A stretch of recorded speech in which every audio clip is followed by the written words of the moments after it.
Ahoy, friends! Welcome to Type 56, the story of China's army. In 1959, China's small and new but capable navy killed its first submarine. With only 3 hand grenades and a ramming attack, they sent it to the bottom. The only problem was it was their own submarine. And the things that caused that to happen had everything to do with the PLA's change from a force that was professionalizing capably to a force where politics now jumped behind the driver's seat of the bus like a clown on meth and steered it down into a mountain valley. This accident was precisely the harbinger for all the madness that was to come in the Cultural Revolution. This was just a few years after the Navy's first great triumph with the invasion of Yijiangshan Island, See our earlier episode about that battle. taking back a very strongly fortified archipelago and snatched it back from Chiang Kai-shek. In the PLA's first example of combined arms, land, sea, air warfare, and really what should continue to be a monument of that sort of operation. They had no business being able to pull it off that well. And the crux of it all was the PLA Navy's germinal force, the Eastern Sea Fleet. Today, in 1959, less than 5 years after that, it is the Eastern Sea Fleet again that is about to sound the alarm of the ruination to come to the PLA and China in the apparently successful conclusion to an anti-submarine warfare exercise. At this time, China's Navy was still very much occupied mostly with rivers and coastal defenses. It specialized in PT boats, some naval aviation, and increasingly, it was building up its submarine force. It had gotten from the Soviet Union 8 old submarines called M classes, M as in Mike. These were very much coastal defense boats, and the PLA and their Soviet advisors had decided to start them out small. Given China's modest naval needs, there was no reason to try to launch them into boats that were bigger than they were really ready for. So they took a small cadre of PLA naval cadets out to the Soviet Baltic Fleet based in Leningrad. And there, they joined the Soviet Navy for almost 5 years and were trained up. And 8 of them were selected on their return to China in 1959 to command China's first 8 submarines. Today, one of those subs, Submarine 418, had been selected to play the bad guy in an anti-submarine warfare exercise. See, the PLA Navy was thinking ahead to the day when it might need to invade Taiwan. Even though they were starting to feel their oats and starting to be able to mix things up at sea with the KMT, still, they had a sort of David and Goliath kind of warfare. They were still kind of guerrillas at sea. The typical kind of action would be PLA PT boats against larger destroyer and frigate-sized vessels operated by the ROC Navy. But as part of the PLA Navy's plan to develop the capability to make a cross-straits invasion of Taiwan, they needed to have some anti-submarine capability. That was where Submarine 418 came in, so they could practice hunting it, chasing it, and shooing it away from their imaginary troop-carrying vessels, because that's the role that they would need to play if the PLA jump into Taiwan ever took place. The real battle would be to see if the PLA troop ships could get across the straits protected by the Air Force and the Navy and not sent to the bottom before they could disgorge their communist soldiers on the island of Taiwan. The young submarine commander charged with playing the bad guy was one of their best submarine commanders, which isn't saying too much, but for whatever it was worth, he had paid his dues in the Soviet Navy, not an easy place for anybody to get by, much less a Chinese guy who's learning Russian on the go while he's learning to operate submarines in the famously luxurious conditions of the Soviet Navy submarine force. Well, on this day in December 1959, Captain Zhang of the PLA Eastern Fleet Submarine Force is having a bad day. In fact, he's been having a bad week. First, his boat is a mess. Calling it old would be generous. He's got one other guy in the boat who's been in submarines as long as he has, 5 years, and that's their chief engineer, Chief Petty Officer Wang. Other than that, everybody was pretty green. And all week, Captain Zhang has been in an awkward position. He's having to play the bad guy in this exercise and do it convincingly in a crummy boat with nobody's idea of a good crew. And throughout the East China Fleet, all eyes are on him and his boat. It's a lot of pressure, and unfortunately, he and his boat have kind of sucked. As part of the exercise, when they were supposed to play the evil KMT submarine and fire a bunch of practice torpedoes, he missed every single shot. And not just that, but he missed one of them so badly that he lost a torpedo. He had these very expensive, reusable practice torpedoes that he's supposed to be able to use, hopefully hitting his target, and then recover and reuse this device. But he shanked this one shot so badly that this practice torpedo is just gone. And with it, a lot of hard won foreign exchange. So he's going to have to do some self criticism on that one when he gets back. In fact, he's going to have to do a lot of self criticism because his boat has done badly, and maybe all the mistakes weren't his, but he's the commander. He's responsible for them. So, probably at this moment, his thoughts were very full of all the remedial training that he was going to have to do with his crew. But thankfully, at 1:40 p.m. on December 1st, the exercise is finally over. The surface fleet guys are glad because they've defended themselves ably from the evil KMT boat. And per plan, at the end of the exercise, they send one of their frigates called the Hongyang to signal submarine 418 to surface and go back to port at the end of exercise. One of the things that is janky about the submarine is that it doesn't have a way to communicate with the surface. The signal for him to surface, and I'm not making this up, is for a surface craft to have some sailor on deck take 3 infantry hand grenades and throw them in the water. Boom, boom, boom. And so they get the signal, and Captain Zhang begins to surface his boat. Sonar is confirming that the area is clear. They have no near contacts. Captain Zhang approaches periscope depth, puts up his periscope, and sees a huge black wall that he knows to be a ship hull. And he yells, "Crash dive! Crash dive!" His crew isn't good, but they hear the urgency in his voice and they do exactly what they are told. That boat does a crash dive, but unfortunately, it does that in that order.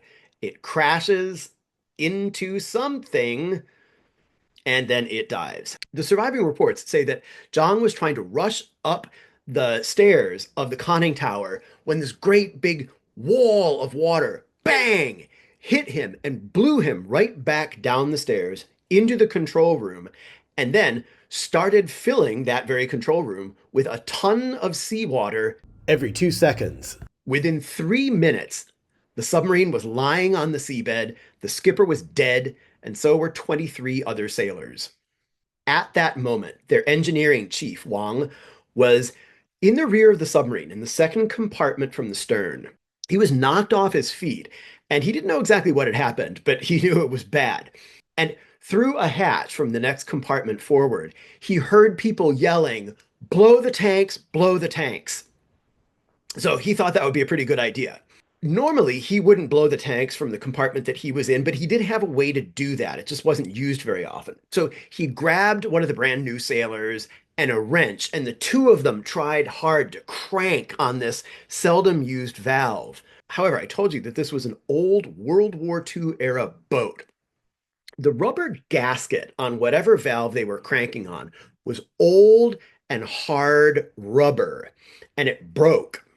When that happened, water started shooting hard out of the valve and blew them back so that they couldn't approach it anymore.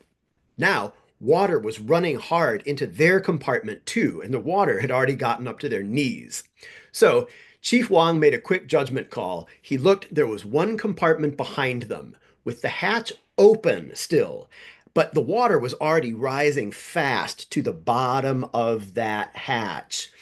So, reluctantly, he commanded the 9 sailors in his compartment back into the last dry compartment in the rear and closed the hatch after them. Meanwhile, on the surface, there was a frigate that was supposed to be overseeing this surfacing operation and accompany the sub back into port. This was the frigate that had gone along and dropped the 3 signal grenades to tell the submarine to surface in the first place. That frigate was being commanded by its XO, an officer who was still undergoing probationary training. Remember, throughout the PLA, there are very few truly experienced officers, and there are a lot of basically interns getting on the job training. And it just so happens that on this day, however important this exercise might have been, it's that intern who's commanding the frigate. The real skipper was away doing something that was judged to be much more important. Well, on the frigate, the deckhands were busy sponging down their gun turrets and kind of relaxing at the end of the exercise. The pressure was finally off now. They had performed up to standard, and they were probably looking forward to the good time that they would have back in port. They noticed that the sea was rising. The weather was getting bad. It was a good thing that they had ended the exercise when they did, but that was okay because soon they would be back celebrating their triumph on dry land. On the bridge, the XO is waiting for the submarine to surface and waiting and waiting. He doesn't see it. He must be thinking these submariners just can't do anything right this week.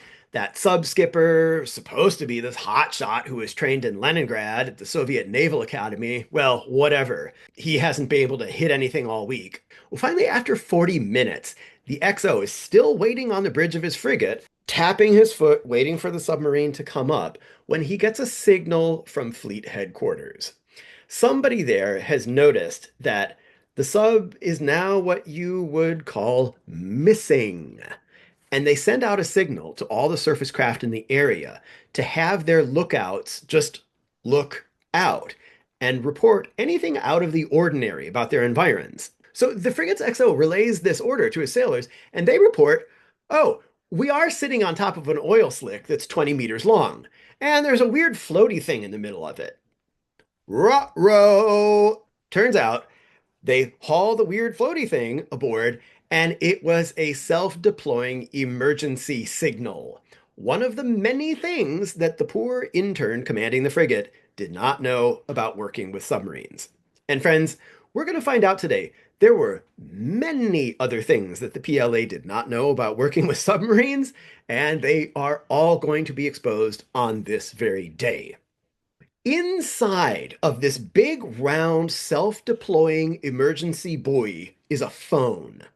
It floats up from submarine wrecks, trailing a cable behind itself so that rescuers on the surface can talk to the stranded submariners below. That's the idea.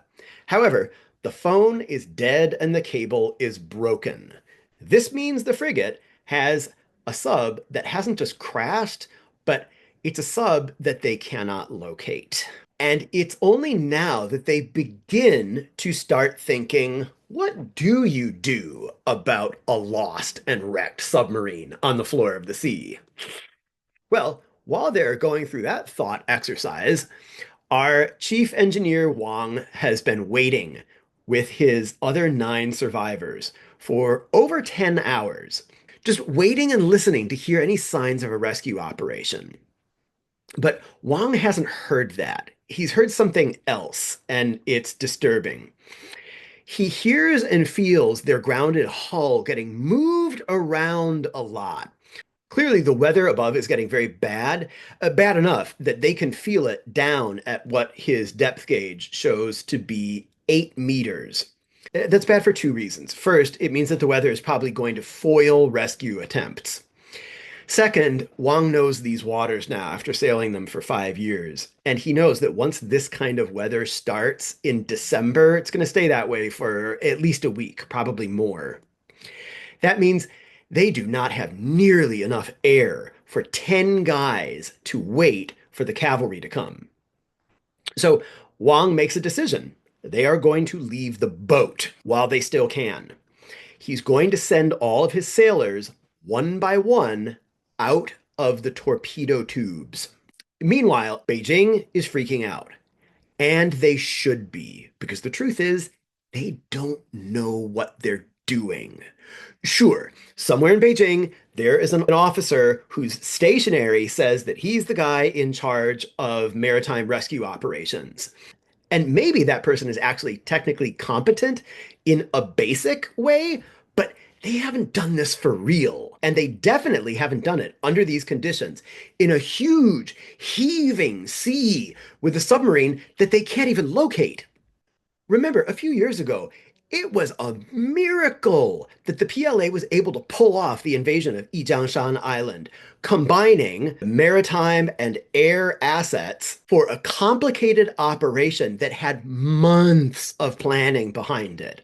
And all kinds of intelligence and reconnaissance done beforehand, and rehearsals and meticulous planning. These guys are now going to have to pull off an almost equally large operation under conditions that they don't really understand to find a basically undetectable wreck in a location that they can't fix with any sort of specificity.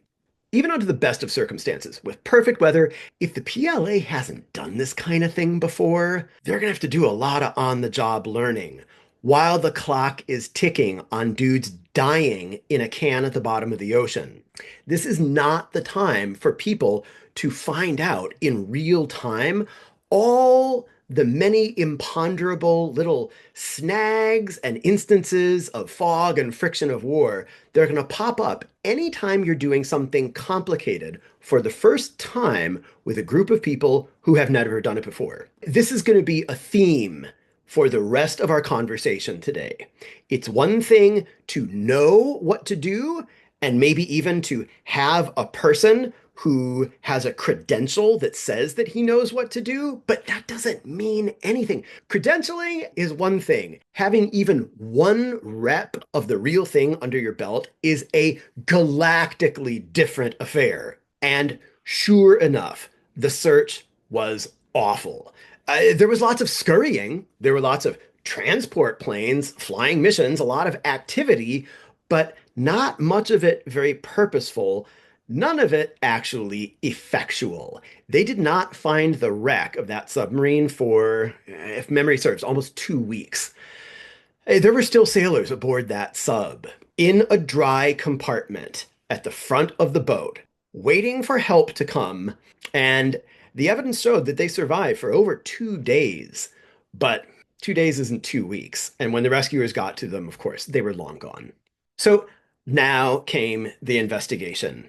How in the name of Marx and Lenin did they lose one of the country's only 8 precious submarines in friendly waters after the end of a fleet exercise? Well, there weren't too many people they could ask, were there? There were the sailors on the deck of the frigate that signaled the submarine that it was time to surface. They were waxing their cannons while the submarine was sinking. I don't know why I did air quotes there. They were actually literally waxing cannons, even though that does sound like some sort of kinky onanistic sailor thing. And the investigators asked them, okay, while you were waxing your cannons on the deck of the ship, after you signaled the submarine to surface by grenading it, did you notice anything unusual? And the sailor said, well, we did feel a little bump in the deck under our feet at one point, but it was a rough sea and it was just one little bump, so we just kept waiting and waxing. Well, that was very helpful. What about the divers who investigated the wreck? Well, you can guess exactly what they found. It was a frigate-shaped slash through the submarine's hull. Then, when they went inside, they found something grossly amiss. They found a lot of open hatches. The only hatches that were locked were in the compartments where sailors had survived the initial crash of the sub. Everywhere else, the other watertight compartments were not watertight because nobody had closed the hatches properly. See, whenever one of these submarines surfaced, part of the preparations that were supposed to be made as a matter of standard operating procedure was that all the watertight hatches should be closed and locked down, precisely so that if they had an accident that breached the hull in one place, the flooding would be contained. But it emerged in the investigation that on these ancient Soviet boats, it was a big pain in the butt to close these particular hatches. And so often they just got lazy and they left them open. So now they knew how it was that the flooding spread so quickly.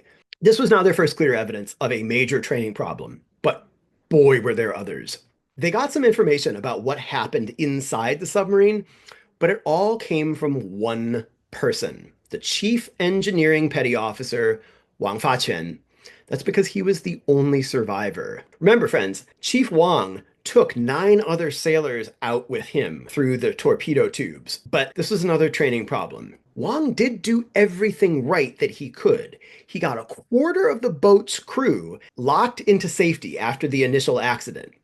He correctly and presciently ordered them to evacuate the boat. He came up with a good plan for doing so, and he carried it out correctly, including briefing them on the proper procedure. Wang, of course, knew about things like decompression sickness. He'd been taught that by the Soviet naval advisors. And he told his sailors specifically, once you get out of the torpedo tube, do not shoot straight to the surface. The depth gauge showed them in 8 meters of water. And he told them, when you get outside the hull, grab onto it, hang out there, and then make the slowest, most controlled ascent that you can.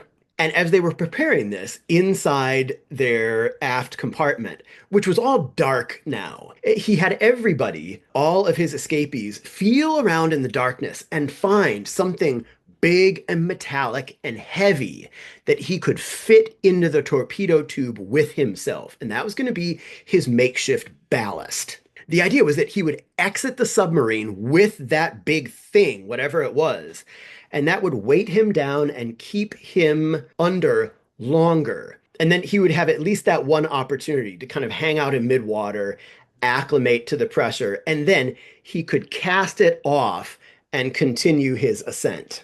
The problem was, again, they had never practiced this before. None of them, even Chief Wang. He'd been oriented, but I don't know if you could really say that he'd been trained. There's a big difference, again, between knowing what to do and actually having even one rep under your belt. Not least of all, it's important psychologically. When your amygdala is screaming alarm signals that you're fighting to suppress, so you can keep command of your own breathing and your own brain so that you can act deliberatively, one of the main things that your stress response system wants to know is, has this ever happened to me before? Have I ever been through something like this that I survived? If the answer is yes, for even one rep, that's a giant leap forward psychophysiologically to keeping your composure. So, if you ask me, not that my opinion counts for very much, I'd say these sailors were oriented, but not trained in self-rescue because they'd never done it before or even simulated it. And if I remember correctly, Wang even later reported, as he was briefing the sailors on this in the dark, and he asked them, okay, so do you understand what to do? And they said yes. He said he had this sort of suspicion that it was the kind of yes that's like, I guess so. And he couldn't really gainsay them because he felt that way too. Well, as it happened, Chief Wang was the only one of the 10 sailors who survived the ascent. When he crawled out of the torpedo tube, he damn near got crushed by the water pressure. See, it turned out he wasn't under 8 meters of water. He was under 5 times that much. It's true that on the boat, his pressure gauge read 8 meters, but that was where they were when the gauge broke. The sub bottomed out under 40 meters. And so when Wang got out there into that water, he was now experiencing 4 atmospheres of pressure, way more than he could have expected. And he had to fight hard to control himself and his ascent. And it turns out that according to the accident investigators, Wang only survived because of two unexpected flukes. First was a particular act of really admirable leadership. See, the sailors had some kind of emergency dive apparatus, but one guy had a tear in his. So Wang gave his own apparatus to that sailor and took the defective one for himself. The investigators later concluded that because there was a leak in Wang's apparatus, that slowed down his ascent in a way that turned out to help save him. The other lucky fluke was Wang's fantastically fortunate choice of ballast. Wang, of course, as the chief, was the last guy to make his escape. He sent everybody else, one by one, out the tubes. And then he himself started feeling around in the darkness for some piece of ballast that he could carry. And it so happened that what he found was a bag of tools. So he looped this thing over himself, and that happenstance turned out to be heaven sent because when it turned out that Chief Wang had 5 times farther to ascend than he expected, he had this ballast that he could parcel out bit by bit. He could drop one tool, rise maybe a meter or two, wait there, and then repeat with another tool and another. And that gave him the ability to make his ascent more graduated. He was still in terrible shape when he broke the surface, but he survived, and he lived another 40 years. So now, during the investigation, they had heard from the sailors on deck of the frigate. They had heard from the sailors in the boat, or at least one of them. And now they just had one last question, and it was a doozy. How on Neptune's skanky Trident did a PLA surface ship slice open one of their precious submarines? They checked, and the submarine did indeed surface in the area that they had designated in advance as a safe surfacing area, exactly for that purpose, exactly to avoid this kind of collision. And they checked. The frigate did indeed clear away all the other surface vessels from that area, and it did send the agreed signal to the submarine, 3 grenades over the side saying it's clear to surface now. And sure, okay, like 3 grenades in the water isn't exactly space age fiber optic communications, but hey, it's a signal, and everybody knew in advance what that was going to mean. So the investigators probed a little further. Now, at this point, although the PLA Naval Headquarters in Beijing still has not accepted my friend request on Facebook and sent me the transcripts from that debriefing, from the open source memoirs, the conversation seems to have gone something like this. The investigators asked the frigate's XO, who again was the sort of like intern-like figure who was left in charge while the skipper was at a meeting or something. They asked him, Lieutenant, after you ordered the signal to be given, what did you do? And he said, sat there and waited, sir. And they must have then said, when you say you sat there, are you referring to a chair? And he goes, no, sir. I mean that the vessel sat there floating in the water. And I think at this moment, the investigators' eyes must have popped open like dinner plates. And they must have said, Lieutenant, are you familiar with how submarines work? Never mind, you clearly do not. How deep, Lieutenant, was the draft of your vessel? I mean, your formal vessel, because from now on, you will never command so much as a rubber duck. How deep was the draft? 3.16 meters, sir. Very good, Lieutenant. How tall is the periscope on an M-class submarine? Not much longer than that, sir. Very good. And so, Lieutenant, if a frigate is floating at anchor with its engines stopped in perfect silence, undetectable to a submarine's sonar, and then said frigate summons the submarine to surface in precisely that location, can you see how that would? Oh, boy, friends, that's what happened. See, The XO apparently had missed a very important lesson in his quick start guide to operating a surface man of war.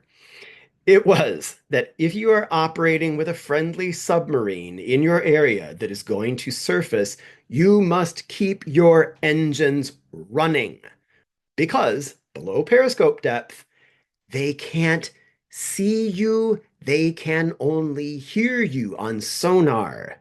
So that as soon as you turn off the engines, you're basically playing hide and go seek with them. And there's every possibility that they will come up right underneath you. And that is exactly what happened. Now, oh boy, the investigators know it's a training issue, all right. But it's not just a technical issue where there was some procedure that some person failed to perform correctly. No, the problem they've uncovered now is that the training is woefully deficient everywhere. In the PLA's haste to stand up a navy that can operate torpedo craft and maritime radar and some somewhat larger surface vessels and submarines and do naval aviation, what they've done is effectively train their people well enough to do certain core tasks acceptably well and then left them dangerously clueless that there's anything else out there. Basically, it's like they took a generation of naval personnel and they trained them in sort of like the quick start guide to naval operations and then never gave them anything after that so that they're so ill trained in conducting any operation that isn't super straightforward and 101 basic that in some cases they don't even understand that those operations exist. Well, surely the captain would have been able to prevent this, right? Where was the captain? In fact, the investigators now ask, where were any of the captains? They start looking around. There were other commanding officers who were missing from their commands throughout the entire exercise, which was being run by their understudies. What was so important that the commanders of these vessels, professional naval surface warfare officers, had to go and do whatever it was instead of actually training their men in naval surface warfare. Friends, if you've been with this course for a long time and you're really sharp and imaginative, you might actually be able to guess where the captains were that day that the PLA sank their own submarine. They were at a meeting. They were at a political indoctrination meeting, learning about the most important danger to their national security, and that was their former Minister of Defense, Marshal Peng De-Huai. Marshal Peng De-Huai, the hero of the Korean War, the man who snatched maybe not victory from the jaws of defeat in Korea, but he certainly snatched a safe stalemate from the jaws of, oh my goodness, we're all going to die. Have you seen US air power? Peng De-Huai, the old timer who took an illiterate, hungry army of crack light infantry and whipped it into the beginning of a semblance of a modern military on a budget that could almost have been funded by the sale of Girl Scout cookies while standing down the American Empire and while containing the damage that Mao Zedong could cause at great personal peril to himself. Peng De-Huai.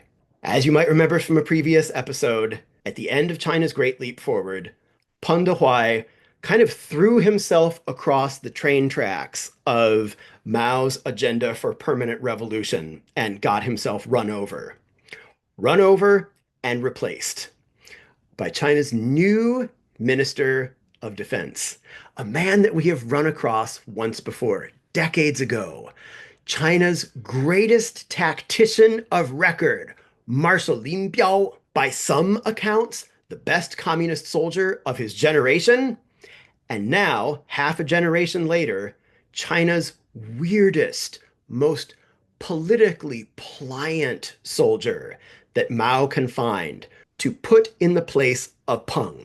From this point forward, the PLA is going to be eroded by politics. Some people think, and I think you can make a good case, that Lin Biao, or at least the administration that ruled in his name, did its best to protect some of the army's readiness while getting the fewest heads chopped off. There are many things that you could say in defense of Lin Biao, and I'm going to say them all sooner or later.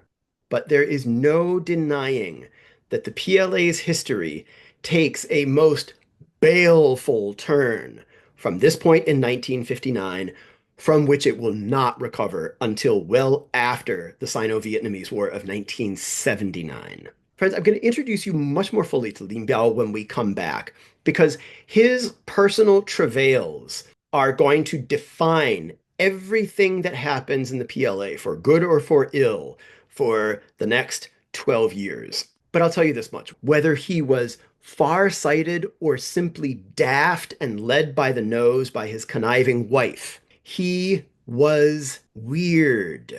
Weird and sickly. Whoever and whatever Lin Biao had once been, much of it was gone now. He had lost his bottle in some decisive respects. He was a very sickly man. He was a hypochondriac, yes, but in many ways, he came by it honestly. At about this time in 1959, Lin had a house built for himself in Beijing, rather far from where the other leaders of his rank lived. He alone among the central leaders did not live in the main compound in Zhongnanhai. He lived in a compound of his own, about a couple miles away, called Maojiawan. It's largely gone now and effaced, but the bones are still there. And in that compound, where he was a true recluse, he spent much of his time in his bedroom. And at the foot of his bed, he had something rather like a chalkboard. And on that chalkboard, he kept notes about foods that disagreed with his stomach. When he died, this chalkboard was packed with notes like, "Too many sweet potatoes give me diarrhea."